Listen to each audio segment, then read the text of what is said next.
예수님께서 십자가의 고난을 앞두고 예루살렘의 한 다락방에 제자들과 마지막 만찬을 배설하셨습니다.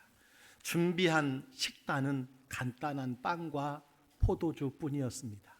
예수님께서는 빵을 들어 감사 기도하신 후에 제자들에게 주시면서 말씀하셨습니다. 받아 먹으라, 이것은 내 몸이니라. 또 잔을 주시면서 말씀하셨습니다. 이 잔을 마셔라, 이것은 죄사함을 얻게 하려고 많은 사람을 위하여 흘리는 바 나의 피 곧 언약의 피니라. 이것은 곧 예수님의 십자가의 고난과 죽음을 예시하는 것이었습니다. 이날 주님과 함께 먹고 마셨던 만찬이 성찬 예식의 유래가 되었습니다.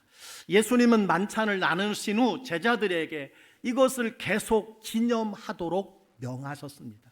그래서 사도행전에 자주 등장하는 말씀이 있습니다. 떡을 떼려 하여 모였더니라는 표현입니다. 주후 2세기경 초대교회 교부였던 저스틴의 증언에 의하면 주의 날에 예루살렘에 모였던 그리스도인들은 모일 때마다 성찬을 가졌다고 기록하고 있습니다. 특별히 성찬은 주님의 몸된 교회가 무엇으로 하나인가를 보여주는 예라고 할 수 있습니다. 교회는 철저하게 성찬 공동체입니다. 성찬은 초대교회부터 예배 중에 빠지지 않았던 순서요, 예배의 중심이었습니다. 이러한 역사를 근거로 교회는 초대교회로부터 지금까지 성찬을 기념하고 있는 것입니다. 성찬을 통해서 많은 그리스도인들이 주님을 만나는 경험을 하였을 뿐만 아니라 구속의 은혜를 신비하게 체험하게 되는 것입니다. 2세기 속사도 교부인 이그나티우스가 에베소에 보낸 편지에서 성찬을 이렇게 소개하고 있습니다. 성찬은 불사의 명약이며 죽음을 물리치고 예수 그리스도와 연합하여 영원한 생명을 낳는 해독제이다. 고린도전서에는 이렇게 말씀하고 있음을 보게 됩니다. 우리가 축복하는 바 축복의 잔은 그리스도의 피에 참여함이 아니며 그리스도가 떼는 떡은 그리스도의 몸에 참여함이 아니냐. 떡이 하나요 많은 우리가 한 몸이니 이는 우리가 다 한 떡에 참여함이니라. 오늘은 성찬 주일입니다. 모든 광주교회 성도님들이 성찬에 참여함으로 주님과 하나 되고 온 성도가 하나 되는 신앙의 신비를 맛보시기를 주의 이름으로 축원합니다. 성찬은 보이는 말씀이요 칭의의 은혜와 성화의 은혜를 받는 도구라는 사실을 믿으시기를 주의 이름으로 축원합니다. 자, 이토록 중요한 성찬에서 예수님께서는 반복해서 말씀하셨습니다. 나를 기념하라. 나를 기념하라. 나를 기념하라는 의미가 무엇일까요? 첫째는요, 기억하라는 것입니다. 기억하라. 노르웨이에 유명한 양의 문 교회가 있다고 합니다. 이 교회의 종탑 밑에는 어린 양의 형상이 세워져 있다고 합니다. 사연인즉 교회를 건축할 때 높은 종탑 위에 올라간 인부가 추락하는 사고가 일어났습니다. 모두 그는 죽었다고 생각했는데 기적적으로 살아났습니다. 마침 그 시간에 한 무리의 양떼가 그 종탑 아래로 지나갈 때에 그 위로 인부가 떨어졌던 것입니다. 인부가 떨어진 그 자리에는 양 한 마리가 죽어 있었습니다. 양은 죽고 인부가 살아난 것이지요. 이에 교회는 사람의 목숨을 대신하여 죽은 양을 기억하기 위해서 교회의 이름을 양의 문 교회라고 명명했고 종탑 밑에 양 한 마리의 조형물을 만들어 놓았다고 합니다. 세례 요한이 예수님을 보고 세상 죄를 지고 가는 하나님의 어린 양이로다 라고 외친 것처럼 예수님께서는 우리를 위한 희생 양이시고 속죄 양이 되신 줄 믿으시기를 바랍니다. 우리 죄를 속량하시려고 십자가에 고난을 당하시고 예수님은 죽으셨다는 사실을 기억하시기를 바랍니다.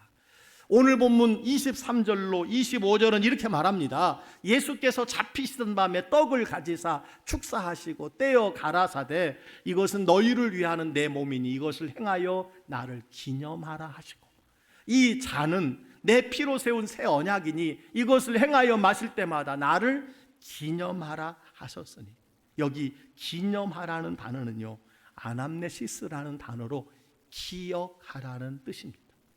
기억하라. 이스라엘 백성들은 유월절에 쓴나물을 먹고 누룩을 넣지 않은 무교병을 만들어 먹습니다. 이는 조상들이 애굽에서 종살이할 때 하나님께서 모세를 통해 구원하신 것을 기억하게 하는 데 있습니다.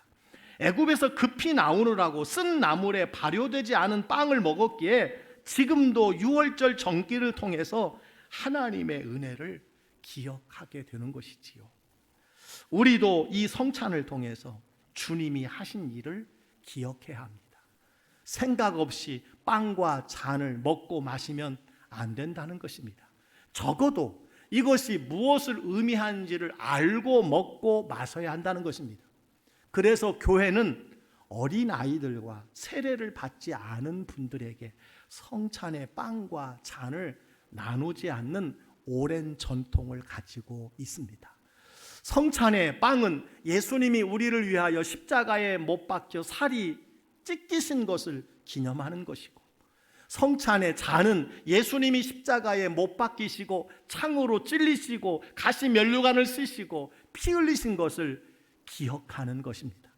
여러분, 나를 위해 십자가에 달리신 주님의 은혜를 혹 잊고 살고 있지는 않습니까? 오늘 이 거룩한 성찬을 통해서 주님의 고초 당하심과 보배로운 피를 기억하시기를 주의 이름으로 축복합니다. 기념하라는 두 번째 의미가 있습니다. 전하라는 것입니다. 전하라. 1866년 9월 2일 조선에 복음을 전한 최초의 선교사가 있었습니다. 바로 토마스 선교사입니다. 토마스 선교사는 중국 선교사로 있을 때 조선에 대한 이야기를 듣고 한문 성경 몇 권을 들고 대동강으로 들어왔습니다. 그런데 복음을 전하기도 전에 지방 관리인 박춘권에게 붙잡혀 순교를 당하게 됩니다. 이것이 대동강변에 복음을 전하던 당시의 모습을 그려놓은 것입니다. 토마스 선교사는 죽기 직전 박춘권에게 예수를 믿으라며 성경을 전해 주었지만 박춘권은 받지 않았습니다.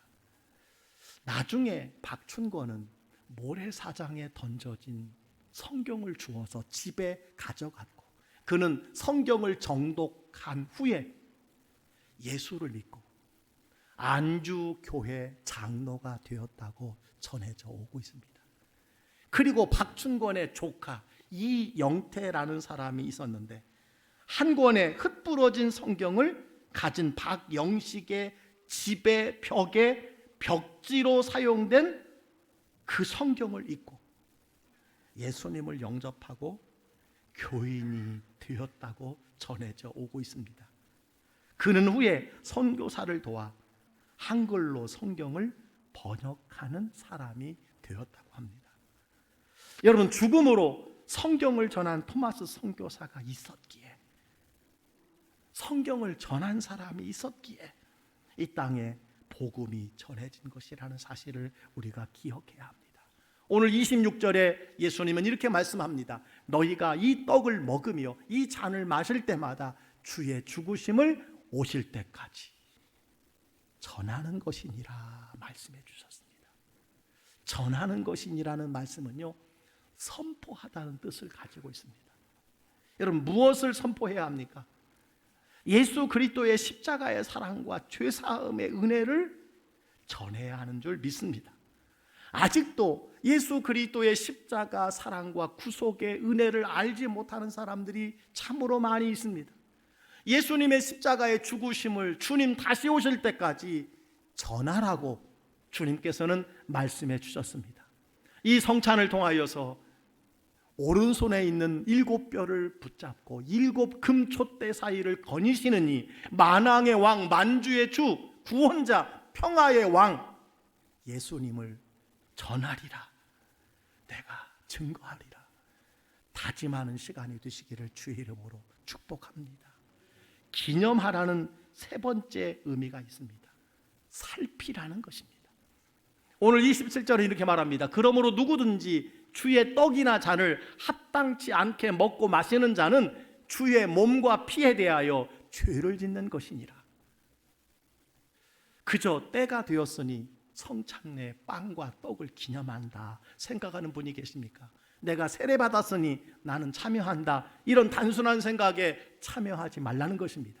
생각 없이 성찬에 참여하는 것은 합당하지 않은 태도라고 오늘 성경은 말씀해 주고 있습니다. 특별히 죄를 마음에 품고서 성찬에 참여하는 것도 합당하지 않은 것입니다. 그래서 오늘 28절은 이렇게 말합니다. 자기를 살피고 그 후에야 이 떡을 먹고 이 잔을 마시라고 말씀해 주셨습니다. 여러분, 합당하게 먹고 마시는 것이 무엇일까요?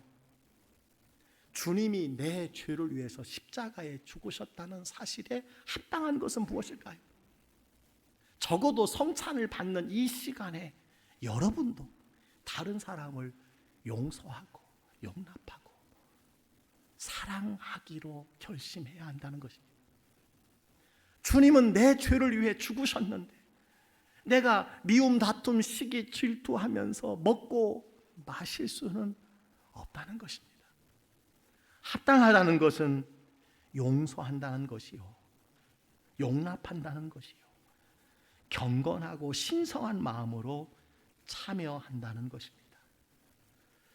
일본의 유명한 기독교인 소설 빙점을 쓴 미우라 아야코는 그의 글에 이렇게 고백을 했습니다. 어느 날 성찬의 빵을 받을 때 나는 이 빵 한 조각만큼의 희생도 주님께 바치지 못하였고 하나님과 이웃을 위해 죄와 싸우며 한 방울의 피라도 흘려본 적이 있었는가라는 생각이 떠올라서 성찬 앞에 울며 회개했다, 이렇게 기록하고 있습니다. 우리가 잘 아는 찬송가 143장의 작사자 아이작 와츠는 이렇게 노래했습니다. 웬 말인가 날 위하여 주 돌아가셨나, 이 벌레 같은 날 위해 큰 해 받으셨나, 나 십자가를 대할 때에 그 일이 고마워 내 얼굴 감히 못 들고 눈물 흘리도다, 늘 울어도 눈물로써 목 갚을 줄 알아 몸밖에 드릴 것 없어 이 몸 바칩니다. 성찬은 단순히 빵과 잔을 먹고 마시는 예식이 아닙니다. 오늘 28절 29절은 이렇게 말합니다. 사람이 자기를 살피고 그 후에야 이 떡을 먹고 이 잔을 마실지니 주의 몸을 분별치 못하고 먹고 마시는 자는 자기의 죄를 먹고 마시는 것이니라. 여기서 살피고라는 단어는 검사하다, 시험하다는 뜻입니다. 성찬에 참여할 때 누구든지 자신을 살펴야 된다는 것입니다. 자신을 돌아봐야 한다는 것입니다. 세상에서 가장 어리석은 사람은 남 먹는 것 바라보는 사람이라고 하였습니다. 빵과 잔을 받아 기념하는 옆 사람 바라보지 말고 자기를 살피시기 바랍니다. 자기를 돌아보시기 바랍니다. 내 지은 죄 다 지시고 못 박히신 예수님의 살과 피를 내가 받는다는 심정으로 진실함으로 임하시기를 바랍니다. 성찬의 자리에서 예수님을 배반한 가룟 유다도 있었음을 우리는 항상 기억해야 합니다. 요한 웨슬레는 성찬은 그리스도의 명령이며 성찬을 통해 얻는 은사와 받는 은혜가 너무 크기 때문에 성찬을 의무적으로 받아야 한다고 강조했습니다. 사랑하는 성도 여러분, 은총의 수단인 성찬을 통해 주님의 은혜와 사랑을 기억하시고 생각하시기를 주의 이름으로 축원합니다. 성찬을 통해서 내가 주님을 전하리라 다짐하는 시간이 되기를 주의 이름으로 축복합니다. 성찬을 통해서 자신을 살피는 진실한 성도들이 되기를 주님의 이름으로 간절히 축원합니다.